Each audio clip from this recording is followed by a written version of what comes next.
como esos pasajes de los pastores, de los magos de Oriente, todas esas historias tan bellas que están en Lucas capítulo 1 y 2, nos enseñan esos mensajes de amor, de humildad, un mensaje de salvación, un mensaje de entrega, un mensaje de fraternidad, y esos mensajes los tenemos grabados en la mente, y los que de alguna manera nos ha tocado predicar varias navidades, uno dice, bueno, yo prediqué hace un tiempo acerca de esto y acerca de esto.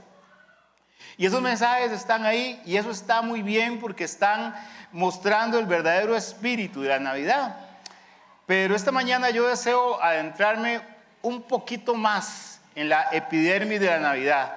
No ser solo la parte superficial y emotiva, sino que tratemos de entender un poco más doctrinalmente lo que el tema de la Navidad implica para nosotros. Entonces esta mañana, pese a lo hermoso de la Navidad, no pretendo hacer un mensaje más afectando o apelando a las emociones, sino un poco más dar de fundamento bíblico a lo que implicó la llegada del Hijo de Dios al mundo, al impacto que la Navidad debe tener para nosotros, para que en medio de todo este jolgorio del que he hablado, de esta alegría, de las luces y de los regalos, nosotros no perdamos entender y poder meditar realmente en el significado de la Navidad.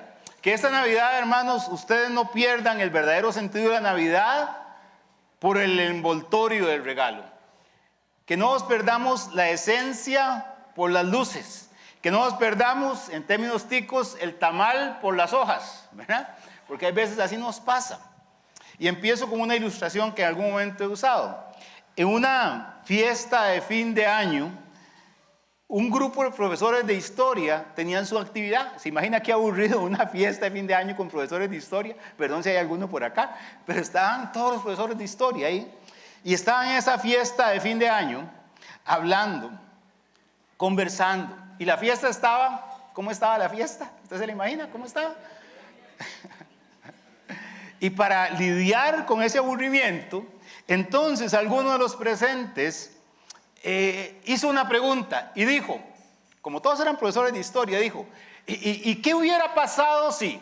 Hizo esa pregunta, creo que la tengo por acá. Bueno, el anuncio de cena navideña, ahorita lo doy de último, ahorita se me olvidó. ¿Qué hubiera pasado si? ¿Qué hubiera pasado si? Dijo él, Hitler hubiera ganado la Segunda Guerra Mundial. Y entonces todos los historiadores empezaron, ¿verdad?, a especular, hubiera pasado esto, hubiera pasado lo otro, y entonces hoy estaríamos en estas condiciones, etc. Por allá alguien se levantó y dijo, ¿y qué hubiera pasado si Colón no hubiera llegado a América? Y entonces empezaron todos a elucubrar teorías, tesis. Por ahí había un tico y dijo, ¿qué hubiera pasado si Juan Santamaría no hubiera quemado el mesón? ¿Verdad? ¿Dónde estaríamos hoy? Y entonces empezaron ahí a hacer sus fantasías, ¿verdad? Como la historia es mía, yo la pongo como quiera, entonces yo la hago de esa manera. Y de pronto hubo un breve silencio que pareció durar varios minutos y un profesor dijo esta pregunta que está en pantalla: ¿qué hubiera pasado si el Hijo de Dios no hubiera venido a la tierra? ¿Qué hubiera pasado? ¿Qué hubiera pasado si en términos del mensaje de hoy no hubiese una natividad, un nacimiento, que significa la Navidad? ¿Sabe? A usted y a mí la historia de la Navidad nos parece cotidiana. La tenemos grabada en nuestras mentes, en nuestra memoria desde siempre. Desde que éramos pequeños teníamos la historia de la Navidad con sus perversiones, con su Santa Claus metido, con todas las cosas que hay ahí, pero todos la tenemos. He escuchado testimonios de misioneros que han estado en lugares donde el mensaje del Evangelio no se conoce. Y han llegado a naciones, a tribus, a lugares donde nadie conoce acerca del Evangelio, donde nunca han abierto una Biblia. Y entonces han contado la historia de Navidad basado en Lucas, basado en el libro de Mateo, leyendo solamente. Y contaba uno de ellos que cuando estas personas escuchaban esta historia, quedaban impresionados, quedaban extasiados, quedaban asombrados. ¿Cómo es que Dios se hizo hombre? ¿Cómo es que Dios se hizo hombre y nació de una virgen? No lo entendían. Y sabe, lo que para nosotros es algo cotidiano, que se ha convertido en algunas ocasiones como un mito urbano, para estas personas es una historia grandiosa. Es una historia que los sorprende, porque el Dios o los dioses a los que están acostumbrados a adorar o con los cuales están acostumbrados a lidiar, son dioses que están lejanos a ellos. Pero en esta historia, Dios se hizo cercano a nosotros. Yo quisiera que la Navidad para usted no sea un mito urbano. Y yo quisiera esta mañana dar 4 posibles respuestas a esta pregunta desde la perspectiva de los primeros 14 versículos del Evangelio de Juan. Usted va a Lucas y hace todo el relato que usted conoce. Usted va a Mateo y también lo tiene. Sin embargo, en Juan, el relato de la Navidad, por así decirlo, es diferente. Yo he titulado este mensaje La Navidad según Juan, ¿verdad? Y entonces pienso yo que la perspectiva de Juan es una perspectiva desde arriba. Las otras perspectivas son los pastores viendo ángeles llegar, viendo unos magos de oriente, una estrella en el cielo, oyendo Herodes cosas. Pero en Juan, el mensaje del nacimiento de Jesús, el mensaje de la llegada del Señor a la tierra, el mensaje de la Navidad, es un mensaje desde arriba. Un mensaje que viene dándolos Dios desde arriba. Así que le invito a leer en sus Biblias Juan capítulo 1, versículos del 1 al 14. Como decía el hermano Rafael Canadá, estas son las palabras más perfectas que usted puede escuchar esta mañana, las de la Biblia. Así que esas son las que pueden cambiar y transformar vidas. Amén. Juan capítulo 1, versículos 1 al 14. Escuchen. En el principio era el Verbo, y el Verbo era con Dios, y el Verbo era Dios. Este era en el principio con Dios. Todas las cosas por Él fueron hechas, y sin Él nada de lo que ha sido hecho fue hecho. En Él estaba la vida, y la vida era la luz de los hombres. La luz en las tinieblas resplandece, y las tinieblas no prevalecieron contra ella. Hubo un hombre enviado de Dios, el cual se llamaba Juan. Este vino por testimonio, para que diese testimonio de la luz, a fin de que todos creyesen por Él. No era Él la luz, sino para que diese testimonio de la luz. Aquella luz verdadera que alumbra a todo hombre venía a este mundo. En el mundo estaba, y el mundo por Él fue hecho, pero el mundo no le conoció. A lo suyo vino, y los suyos no le recibieron. Mas a todos los que le recibieron, a los que creen en su nombre, les dio potestad de ser hechos hijos de Dios, los cuales no son engendrados de sangre, ni de voluntad de carne, ni de voluntad de varón, sino de Dios. Y aquel Verbo fue hecho carne, y habitó entre nosotros, y vimos su gloria, gloria como el unigénito del Padre, lleno de gracia y de verdad. Amén. Ese es el relato, pienso yo, de la Navidad según Juan. Y contestando la pregunta, ¿qué hubiera pasado si el Hijo de Dios no hubiera venido a la tierra? Y la primera respuesta que tendríamos, de acuerdo con este pasaje, es que no conoceríamos el Verbo de Dios. Juan inicia su libro inspirado por el Señor con una declaración sublime, profunda, que en realidad mueve los principios de la teología. En el principio era el Verbo, y esto dice todo. ¿Quién era el Verbo?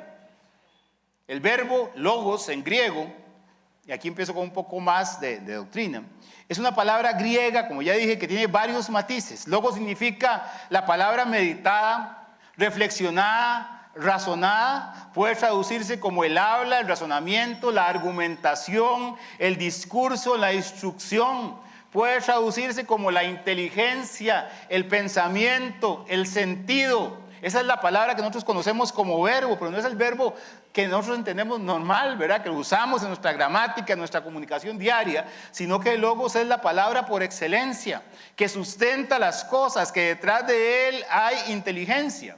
Estaba revisando un poco qué dice la historia, y Heráclito en el siglo V antes de Cristo, 400, 500 años antes, él decía que el verbo es la inteligencia que dirige, la inteligencia que ordena y que da armonía al devenir de los cambios que se producen en la vida y que genera la existencia misma.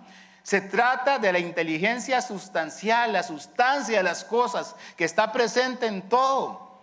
Y cuando un ente pierde el sentido de su existencia, se aparta de logos. No sé si está captando lo que está diciendo acá. Pero lo que está señalando es que detrás de esa palabra logos está algo que es el sustento de todo, la esencia. Nosotros usamos la palabra logo cuando hablamos, es el logo de la empresa, es el logo de la marca de mi vehículo, etc.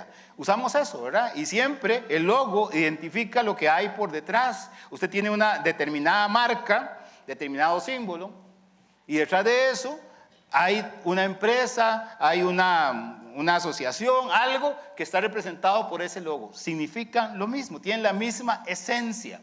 Entonces, este pensamiento que ya usaban desde hacía 500 años los griegos, fue pasado hacia los romanos. Y entonces, cuando en el siglo I el Señor permite escribir la carta a Juan, entonces Dios usa esta palabra para poder darnos a entender exactamente lo que este Señor 500 años está diciendo. Lo que está diciendo es que Juan, cuando dice en el principio era el verbo, lo que está diciendo Juan es que Jesús es el verbo de Dios, la fuerza generadora, la esencia detrás de todas las cosas. Y como ahora veremos, eso está regado, plasmado a raíz de toda la Biblia. Entonces no es simplemente una frase bonita. El principio era el verbo, qué bonito suena, y lo hubiera podido cambiar por otra palabra, por otra cosa. El verbo es la esencia, la sustancia, por quien Él mismo hizo las cosas y las sustenta, como dice la Biblia. Pero hay otra implicación más de que en el principio era el verbo. Hay un señor que escribe llamado Criswell, quien hace referencia a que verbo significa la comunicación única, superior, suprema de alguien o de algo. O sea que Juan está diciendo que cuando dice que Jesús es el verbo, es que Dios, cuando se quiso comunicar con nosotros, cuando quiso traer su más alta comunicación, cuando Él quiso presentarse a sí mismo, Él se hizo carne por medio del verbo y se presentó con nosotros. En otras palabras, no hay otro representante igual o mejor que Jesucristo para enseñarnos quién es Dios. En otras palabras, Cristo dijo presente, Dios dijo presente, aquí estoy, Dios con ustedes, ya llegué. Esto es realmente el significado de la Navidad. Si no lo entiende, si está pensando en aguinaldo, en rompope sin alcohol, si está pensando en comida, en Navidad, si está pensando en regalos, piense que Navidad es la llegada del logos, del verbo, de la esencia, de la imagen, de la sustancia de Dios a vivir entre nosotros. Amén. Eso fue lo que Dios dijo, presente, aquí estoy, aquí vine, hijos, aquí estoy con ustedes. Y Juan declara que el verbo existía desde el principio. Jesús, el verbo, no es ningún otro sino Dios mismo. El verbo es eternamente Dios. En la eternidad pasada el verbo existía, en la eternidad futura el verbo existirá, y en todas las circunstancias el verbo es completamente Dios. Y por eso, cuando Juan escribe su carta, Dios lo usa, y la primera frase es la teología del cristianismo. En el principio era el verbo, y el verbo era con Dios, y el verbo era Dios. Si quisieran cerrar la Biblia ahí, ya habrían dicho absolutamente todo. Cuando hablamos de Navidad, cuando hablamos del nacimiento de Cristo, estamos, como repito, tocando la teología fundamental, la piedra angular del cristianismo. Escuche esto, usted no puede tener un falso punto de vista de Cristo y al mismo tiempo llamarse cristiano o tener una teología cristiana. Este mismo autor dice, el punto de vista que uno tiene de Cristo es la prueba final si tus creencias son fieles a las santas escrituras. Uno no puede tener un punto de vista falso de Cristo y al mismo tiempo estar correcto en otros puntos de la fe cristiana. Y entonces esta mañana la pregunta para ustedes allá en casa o aquí es, ¿quién dices tú que es el Cristo? Como Cristo le dijo a sus apóstoles, ¿quién dicen ustedes que soy yo? Y sabe, si eso es cierto, si Jesús es el verbo, entonces uno entiende por qué en la Navidad se ha desfigurado de tal manera. Es más fácil, en lugar de hablar de natividad y de Navidad, del verbo hecho carne, hablar de las fiestas navideñas, hablar de fin de año. Porque la gente no quiere pensar en el verdadero significado de que si esto es cierto, ¿qué implica para mi vida? cuáles son las implicaciones personales, y todos nos revelamos a la idea de que Dios vino a la tierra, se hizo como uno de nosotros, murió en una cruz, y que tenemos que arrepentirnos de nuestro estilo de vida para poder aceptar su regalo, porque nadie quiere cambiar por sí mismo.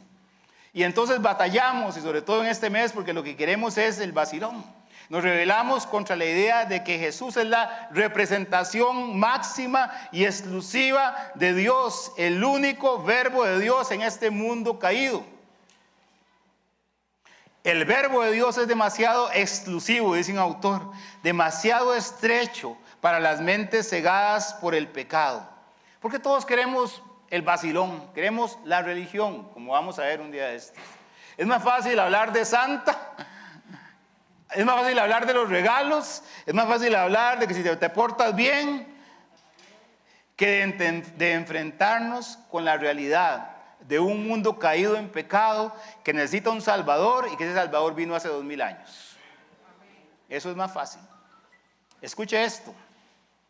Si ese Jesús que nació en Belén es el verbo de Dios, como dice la Biblia, eso excluye cualquier otro verbo. No hay otro profeta, no hay otra representación de Dios ante los hombres. Excluye a todos los demás verbos. Los antiguos rabinos hablaban de un profeta que iba a venir, y creen que Jesús es un impostor. Pero si Jesús es el verbo de Dios, están equivocados. Si Él es el verbo, excluye la idea musulmana de que Jesús es solamente un profeta. Si Él es el verbo, excluye de vista el punto de vista de los testigos de Jehová, que dice que es un ser creado y no Dios. Si Él es el verbo, excluye cualquier otra escalera, cualquier otra forma de acercarse a Dios. Porque Él es la comunicación única, la comunicación perfecta, el verbo eterno de Dios. Todo lo que Dios quiso decir acerca de sí mismo, todo lo que Dios quiso que se reflejara acerca de su naturaleza, de su propósito, lo hizo en la persona de Jesucristo. Y el que conoce al Señor, conoce a Dios, dice Él mismo. Y por eso este pasaje es increíble. En el principio era el verbo, y el verbo era con Dios, y el verbo era Dios. No que era un Dios, como dicen algunas traducciones. No diría que de la Biblia, algunos libros que hablan de la Biblia. Y sabe, usted dice, es que, ¿verdad que sí? Ahora hay mucha gente que anda con esta idea. ¿Sabe? Esto no es nuevo. Porque si usted quiere socavar la doctrina del cristianismo, si usted quiere derribar la doctrina del cristianismo, entonces ataque quién es Cristo. Y desde el siglo III, Arriano, un religioso, empezó a hablar, empezó a decir que Jesucristo no era Dios. Es lo que dio origen a la doctrina del arrianismo, que todavía la tenemos hoy en estos neos arrianistas, como los que he mencionado. Me equivoqué por acá, perdón. Dice Wikipedia, Santa Wikipedia: el arrianismo es una creencia cristiana no trinitaria. Afirma que Jesucristo fue creado por Dios Padre y que está subordinado a Él. Las enseñanzas arrianas fueron atribuidas a Arrio en el año 250 después de Cristo, un presbítero de Alejandría. Nunca vino nada bueno de Alejandría, ¿recuerdan? Y se oponen a las llamadas enseñanzas cristianas ortodoxas. La cristología, la teología cristiana de los arrianos, sostiene que el Hijo de Dios no existió siempre, sino que fue creado por Dios Padre. En plata blanca para nosotros, el arrianismo es la creencia errónea de que Jesucristo no es Dios. Es la idea de que Jesucristo es un ser creado, limitado, poderoso, pero no Dios y jamás eterno. Las preguntas de los arrianistas es: ¿era Jesús realmente Dios hecho hombre? ¿O fue Jesús un ser creado? ¿Fue Jesús Dios o solamente era semejante a Dios? Hermanos, esto no es un tema menor. De hecho, esto generó el primer concilio, el concilio de Nicea en el año 300 algo, pueden buscarlo. Y el punto focal de esta reunión cristiana de teología eran las doctrinas de Arriano. Y a partir de ahí se generó una guerra tremenda en la iglesia. Y entonces, hermanos, la única posición que nosotros encontramos desde la Biblia, la única posición acorde a la Escritura es esta: que Jesús es el verbo eterno, la máxima comunicación de Dios para el hombre pecaminoso. Jesús es el Logos, el verbo eterno que habló y que el mundo existió. Amén. La Biblia dice en Apocalipsis: entonces vi el cielo abierto, Apocalipsis capítulo 19. He aquí un caballo blanco, y el que lo montaba se llamaba Fiel y Verdadero, y con justicia juzga y pelea. Sus ojos eran como llama de fuego, y había en su cabeza muchas diademas, y tenía un nombre escrito que ninguno conocía sino él mismo. Estaba vestido de ropa teñida en sangre, y su nombre es, ¿cuál es el nombre que dice Apocalipsis? Allí al final de los tiempos, ¿quién va a estar? El verbo de Dios. Y sigue diciendo, no está en pantalla: y los ejércitos celestiales, vestidos de lino finísimo, blanco y limpio, le seguían en caballos blancos. Y sigue diciendo, de su boca sale una espada aguda para herir con ella a las naciones, y le regirá con vara de hierro. Él pisa el lagar del vino del furor de la ira del Dios Todopoderoso. Y en su vestidura, ese verbo de Dios, en su muslo tiene escrito este nombre. ¿Cuál es el nombre de nuestro verbo? Rey de Reyes y Señor de Señores. ¿Quién vino hace 2000 años? El verbo de Dios. ¿Quién era el verbo de Dios? Dios mismo. El libro de Hebreos dice, capítulo 1, versículo 1: Dios, habiendo hablado muchas veces y de muchas maneras en otro tiempo a los padres por los profetas, en estos postreros días nos ha hablado por el Hijo, a quien constituyó heredero de todo, y por quien asimismo hizo el universo. Por quien asimismo hizo el universo, el cual, siendo, ¿qué era el verbo? El resplandor de su gloria, la imagen misma de su sustancia, y quien sustenta todas las cosas con la palabra de su poder, habiendo efectuado la purificación de sus pecados, por medio de sí mismo se sentó a la diestra de la majestad en las alturas. ¿Quién es el verbo? La imagen misma de la sustancia de Dios, el que sustenta todas las cosas con su poder. Por eso Colosenses dice también que Él es la imagen del Dios invisible, el primogénito, la jerarquía máxima, el superior de toda creación. Porque en Él fueron creadas todas las cosas, las que hay en los cielos, las que hay en la tierra, visibles e invisibles, sean tronos, sean dominios, sean principados. ¿Qué dice la Biblia? Todo fue creado por medio de Él y para Él. Y termina diciendo la Escritura. Y Él es antes de todas las cosas, y todas las cosas en Él subsisten. Él es la cabeza del cuerpo que es la iglesia, Él que es el primogénito entre los muertos, para que en todo tenga la preeminencia. Creo que tengo por acá. Porque tres son los que dan testimonio en el cielo: el Padre, el Verbo y el Espíritu Santo. Y estos tres son uno, dice 1 Juan 5:7. Escúcheme, si Jesús es el Verbo de Dios, entonces la Navidad que usted y yo estamos por celebrar es la celebración de que Dios vino a vivir, a morar con nosotros. No es un profeta más, no es un iluminado más, no es un ángel, no es un ser superior, no es la máxima representación de la creación, es Dios mismo que vino a morar con nosotros.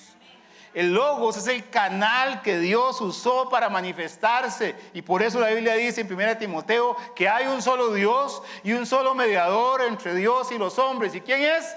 Jesucristo, hombre. Amén. No es el niñito en pañales, no es la imagen que hay que poner el 25, el 24. Es Dios hecho hombre. Si el Hijo de Dios no hubiera venido a la tierra, en segundo lugar, no conoceríamos al verbo de Dios hecho carne, encarnado. Ese era el verbo de Dios eterno, pero ese verbo se encarnó. Y si miramos otra vez este pasaje, la palabra encarnación en Juan 1:14, aquel verbo fue hecho carne y habitó entre nosotros. Fue hecho carne, se vistió de carne, se puso la ropa de nosotros. Siendo Dios, se puso su ropa de carne. El mismo verbo de Dios que existía con el Padre y con el Espíritu Santo, ese verbo dejó su asiento, como decía ayer Juan Carlos, en el cielo y vino a la tierra, en carne por nosotros mismos. Como dijo un autor, lo infinito se volvió finito, lo invisible se volvió tangible, lo trascendente se volvió eminente, lo que estaba lejos se volvió cercano, lo que estaba fuera de nuestro alcance de la mente humana se hizo visible. Dios fue hecho carne, dice un autor, W. Pink. En esa unión, ahí cuando el Señor vino y María quedó embarazada y cuando tuvo a su hijo, era algo completamente diferente a lo que había visto el mundo. Dios hecho hombre, un ser que no era conocido antes y que no hay como él otro y que no habrá. Ahí en ese pesebre estaba Dios hecho carne. Dios en sí mismo, con todo su poderío, limitado a sí mismo por voluntad propia a un cuerpo humano. En ese humilde lugar que todos conocemos la historia. Aquella noche que Jesús nació en un establo, era Dios, era parte del plan maestro de Dios. Y por eso el libro de Gálatas dice que cuando vino el cumplimiento del tiempo, Dios envió a su Hijo nacido de mujer bajo la ley. Vino el cumplimiento en el tiempo de Dios. Y por eso este pasaje de Juan capítulo 1, de que el verbo se hizo carne, es importante. Cuando usted lee los evangelios y conoce la historia, sabrá que Jesucristo fue una persona como usted y yo, trabajó, creció, cantó. Pues dice que cantaron un canto, se cantaron un himno, ¿verdad? No, sí cantaron un himno, dice. Sintió dolor de los latigazos, fue tentado, dice la Biblia, a nuestra semejanza, pero sin pecado, y hacerse mortal tuvo un costo. Porque dice la Biblia, como cantamos ahora, y como Juan predicó ayer también, Juan, predicaste el mensaje muy acorde con lo de hoy, que haya en nosotros un sentir como el que hubo en Cristo Jesús, el cual siendo en forma de Dios no estimó ser igual a Dios como cosa que aferrarse, sino que se despojó a sí mismo tomando forma de siervo, hecho semejante a los hombres, y estando en la condición de hombre, se humilló a sí mismo, haciéndose obediente hasta la muerte, y muerte de cruz. Él escogió esto, pudo haber dicho no, hasta aquí. Cuando lo iban a clavar, pudo haber dicho no, hasta aquí, cierra su puño, y todo cambia. Pero él eligió este camino, porque el verbo que existía en el pasado, que existía en la eternidad y que existirá en el futuro, se hizo carne y habitó entre nosotros. Y en tercer lugar, si el Hijo de Dios no hubiera venido a la tierra, no podríamos alcanzar al Hijo de Dios, no sería alcanzable para nosotros, sería inalcanzable. Porque otra vez dice la Biblia, el verbo fue hecho carne y habitó entre nosotros. Y dice Juan, y vimos su gloria, gloria como el unigénito del Padre, lleno de gracia y de verdad. Aquí, como les digo, hay mucho que podemos detenernos esta mañana. Pero el punto importante es que el que está escribiendo es Juan, un muchacho, un adolescente, que siempre estuvo ahí al lado del Señor. Y él pudo llegarlo a conocer durante su travesía terrena, durante el tiempo en que Jesús estuvo acá. Juan estuvo ahí, él lo conoció. Y entonces él dice que después de haber estado con él, después de haber pasado tiempo con él, él podía dar testimonio de esto que él dice, que vimos su gloria, gloria como el unigénito del Padre. Cuando usted pasa tiempo con alguien, usted se da cuenta de quién es. Puede ser que usted tenga una imagen ideal de la persona, idealista, ¿verdad? Tal vez usted, muchacha, tiene una imagen idealista de aquel muchacho que es tan guapo, ¿verdad? Y se sienta con él un rato y ya no le hace tanta gracia, ¿verdad? O al revés, también puede ser. Pero Juan, conociendo al Señor, no podía decir otra cosa. Vimos su gloria. Vimos su gloria. Cada día que lo vimos su gloria. Y entonces, hermanos, eso nos enseña algo, que Él estuvo ahí. Él que vivió con Cristo pudo decir lo mismo. Él sabía que Cristo era el verbo de Dios hecho carne, porque había participado con Él, había tenido compañerismo con Él. Y usted más adelante, cuando Juan es un anciano, han pasado muchos años, Juan vuelve a decir lo mismo. Juan vuelve a decir, lo que era desde el principio, en primera de Juan, lo que hemos oído, lo que hemos visto con nuestros ojos, lo que hemos contemplado y palparon nuestras manos tocante al verbo de vida. Eso les anuncio, dice Juan. Juan está diciendo, mire, yo estuve ahí, yo lo sentí, lo compartí con él, estuvimos juntos y yo les estoy transmitiendo esta posibilidad de acercarnos a él. Así que Juan vuelve a llamar aquí, en este pasaje, al final de su vida, vuelve a llamar a Cristo el verbo de vida. Jesucristo al alcance, cerca, podían verlo, tocarlo. Y lo que yo quiero decir esta mañana con este punto es que Jesús se puede alcanzar. No es el logos misterioso de los griegos que no se podía saber qué era algo etéreo ahí en el cielo. No es el profeta que de alguna manera está aislado y que nadie puede saber de él porque es perfecto, sino que este Jesús vino y habitó entre nosotros. Jesús se puede alcanzar. Jesús se puede llegar a conocer. Usted y yo podemos llegar a conocer como lo conoció Juan, ahora no por los ojos, ahora con los ojos de la fe. Juan lo pudo conocer con los ojos físicos. Y 1 Juan capítulo 1 versículo 3 dice esto, vean qué interesante. Lo que hemos visto y oído, yo que estuve ahí, decía Juan, eso os anunciamos. ¿Y qué es lo que le anuncia Juan a la gente? Para que también vosotros tengáis comunión con nosotros. Y nuestra comunión verdaderamente es con el Padre y con su Hijo Jesucristo. Juan está diciendo, si usted entiende lo que yo entiendo de la Biblia, miren, yo estuve cerca del Señor. Yo pude llegar a tener comunión con Él. Pude tener cercanía con Dios mismo hecho hombre. Y eso que yo vi, que experimenté en primera persona, se lo estoy escribiendo a ustedes, a otros que no estuvieron ahí, para que ustedes también puedan llegar a tener comunión con ese Señor y con nosotros que somos sus hijos. Eso es lo que está diciendo. Juan nos está diciendo que usted y yo podemos también tener compañerismo con nosotros los cristianos y con su Hijo Jesucristo. Y si esta Navidad, hablando de Navidad, usted no tiene compañerismo con Jesús, este mensaje es para que usted entienda que la Navidad es más que los chunches, como seguramente dijo Alexander, no estuve yo la semana pasada, pero es más que los chunches.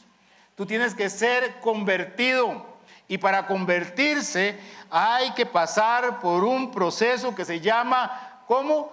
Arrepentimiento. Arrepentirse es reconocer que no encuentro posibilidad de acercarme a Dios. Arrepentirme no es remordimiento y pegarme unas lloradas y unas lágrimas porque me duele lo que pasó. Arrepentirme es entender que mi pecado me separa de Dios, que necesito dar un cambio en mi vida, que necesito dar un cambio en el sentido en el que voy caminando, dar la espalda a mi estilo de vida y volverme a otro estilo de vida conforme a sus propósitos. Arrepentirse es cambiar de rumbo, buscar al Señor como el hijo pródigo que volvió y dejó lo que estaba detrás y se acercó al Padre y el Padre lo recibió con sus brazos abiertos. Amigo y hermano, tú tienes que venir a Jesús. Tú tienes que confiar en el Dios hecho hombre, en el verbo de Dios, para que Él, a través del sacrificio de la cruz, nos permita comunicarnos con Él, que su sacrificio nos cambie, nos transforme, que podamos nacer de nuevo, ser transformados y ahora sí poder tener comunión con Él.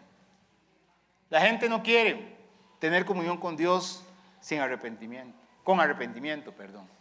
Puede hacer cualquier cosa, puede dar un gran diezmo, puede asistir a una iglesia, puede cantar los coros, puede oficiar de pastor, pero arrepentirse, dejar su estilo de vida y buscar a Dios de todo corazón, la gente no lo hace. La gente prefiere pedir perdón, la gente prefiere pedir excusas. Si te ofendí, perdón. Arrepentirse es cambiar. Y por eso, hermanos, en esta Navidad, ven a mi casa esta Navidad. No, mejor no vengan a mi casa, ¿verdad? Somos poquitos. En esta Navidad es preciso volverse de las fiestas vanas, pecaminosas que van a estar sobrando. Y si eres convertido, buscar a Dios.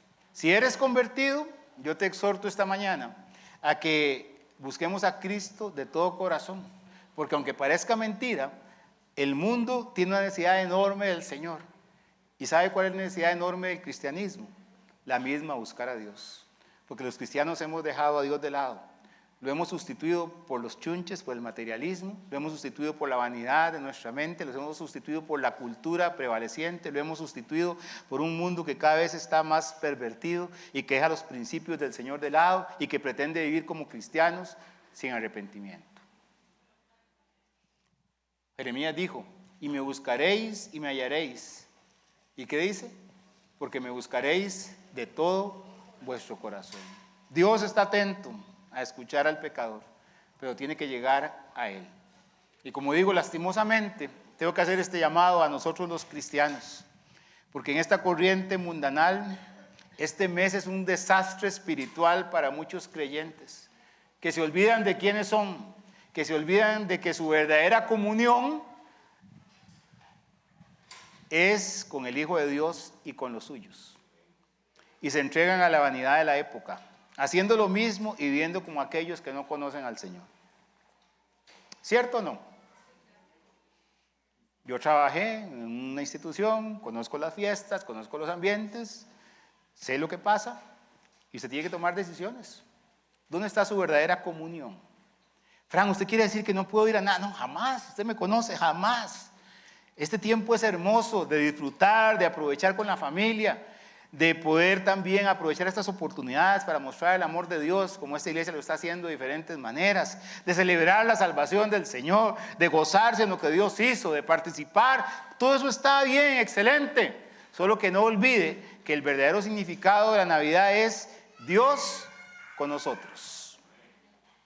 Y si el Hijo de Dios no hubiera venido a la tierra finalmente, no podríamos llamarnos hijos de Dios. Dice el versículo 9 de Juan capítulo 1. Aquella luz verdadera que alumbra a todo hombre venía a este mundo. En el mundo estaba y el mundo por él fue hecho, pero el mundo no le conoció. ¿A quién no conoció el mundo? Al Verbo de Dios. A lo suyo vino, a su propósito, pero los suyos no lo recibieron.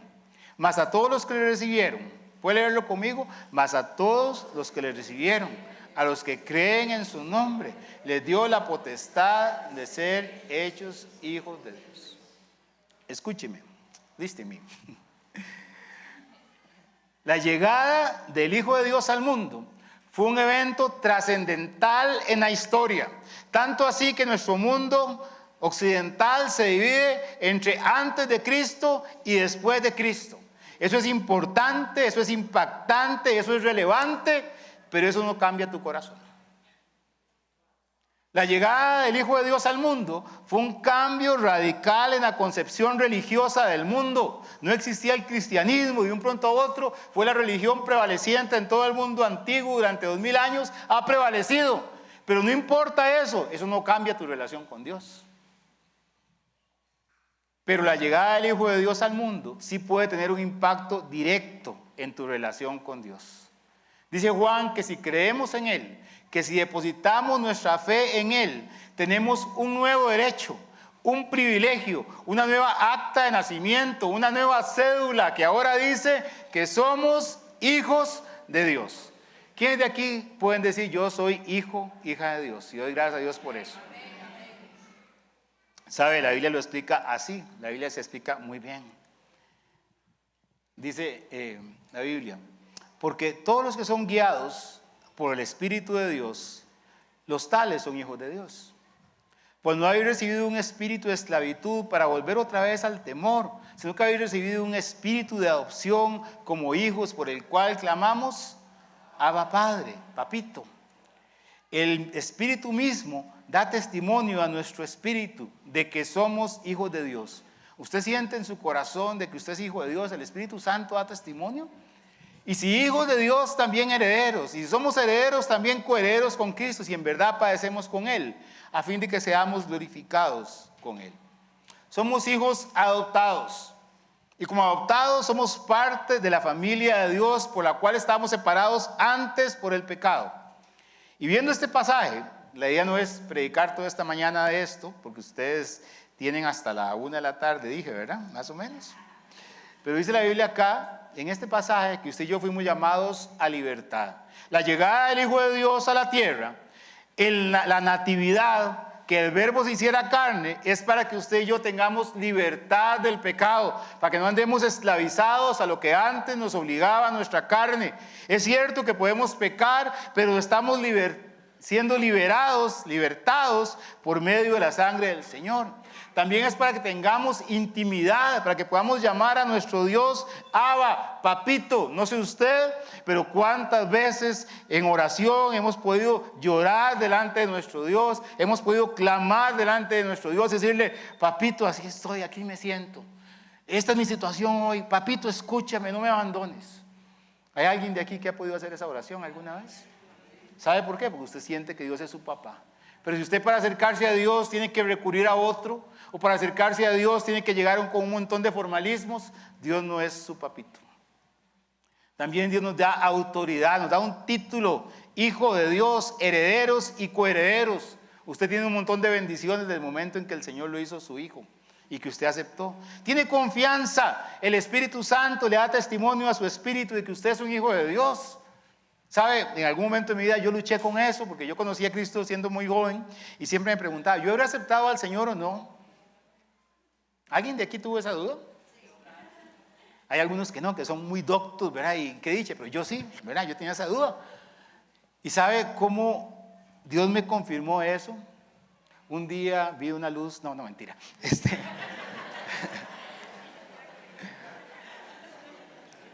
Dios me confirmó eso estando en el suelo, estando en la más baja condición espiritual de mi vida. Yo pude entender que la mano de Dios estaba sobre mí. Hay veces creemos que todo es la fantasía, pero Dios habla al corazón. Y el Espíritu Santo estaba ahí diciéndome, Fran, yo estoy tratando con usted. Y esa vez yo pude decir, de verdad yo soy hijo de Dios.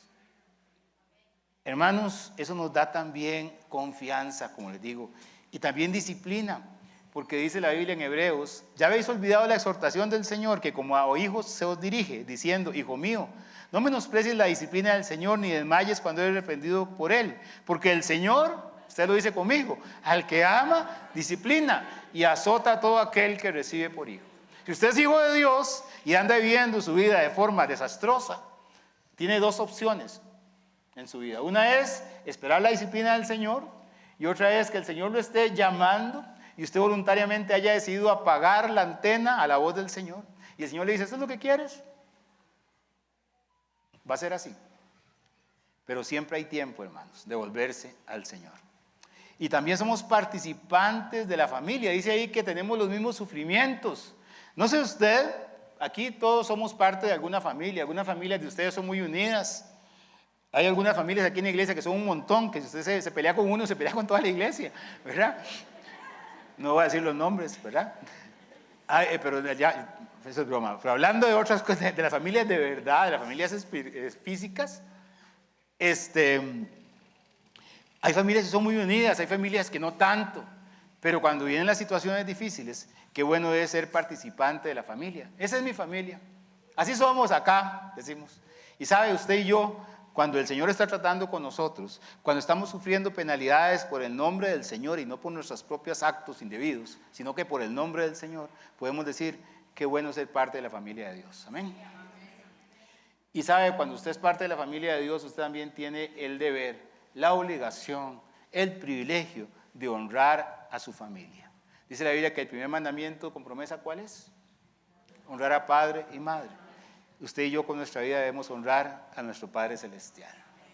Debe considerar usted un privilegio, una obligación moral, una satisfacción personal agradar a Dios.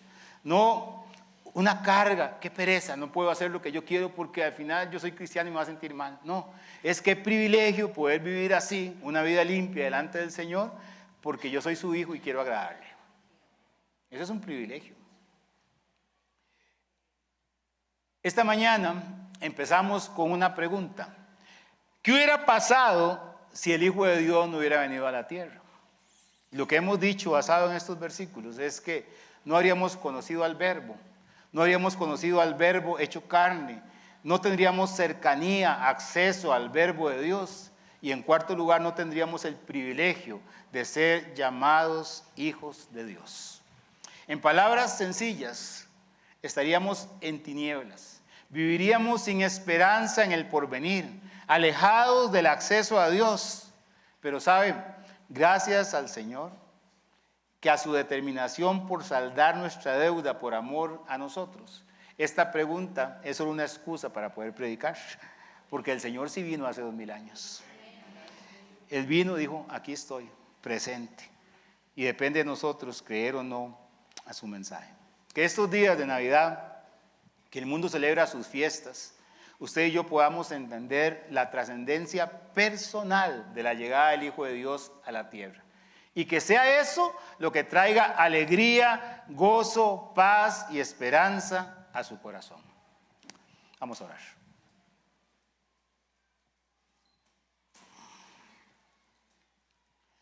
Así como estamos esta mañana, con actitud de oración, ojos cerrados, cabeza inclinada, hemos estado hablando esta mañana de cuál es el impacto de la llegada del Hijo de Dios a la tierra.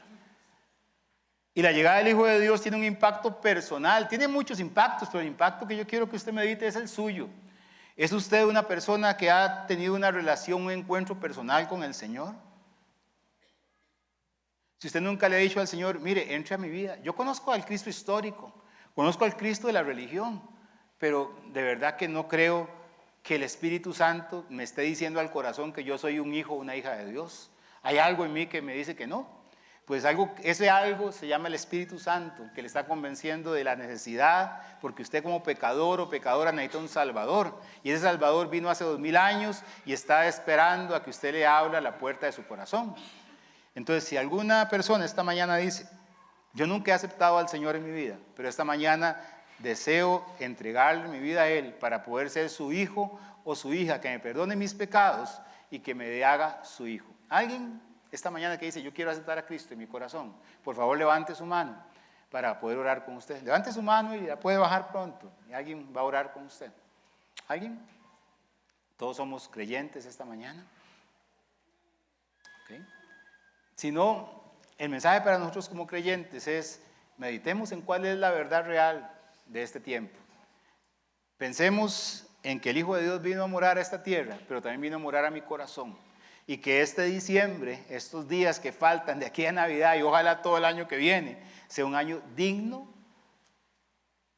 de un Hijo de Dios. Y si usted dice, yo quiero ser una persona digna, que el Señor se sienta feliz, se sienta agradecido con mi estilo de vida, porque estoy demostrando que Él está en mi vida. Quiero vivir con propósito, quiero vivir con la perspectiva de que el Señor vino a la tierra, pero que también vino a mi corazón. Quiero vivir de acuerdo a eso. Y usted quiere vivir así estos días, con ese gozo y con esa esperanza, entonces póngase en pie y vamos a terminar orando juntos. ¿Alguien que quiera ponerse en pie y orar juntos?